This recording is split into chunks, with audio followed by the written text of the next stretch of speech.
ঠোঁট থেকে ছুটে যাওয়া কিছু শব্দ কখনো কারো আকাশ ছুঁয়ে দেয়, আবার সেই একই শব্দ অন্য কাউকে মাটির সঙ্গে গুঁড়িয়ে দেয়।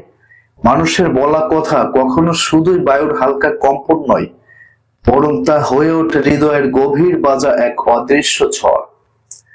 কিছু শব্দ আশার আলো হয়ে জীবনকে নতুন করে শুরু করার সাহস যোগায়, আবার কিছু কথা জীবনের সব আলো নিভিয়ে দিতে পারে এক মুহূর্তেই। শব্দের এই অসীম শক্তি চোখে দেখা যায় না, কিন্তু অনুভব করা যায় গভীরভাবে।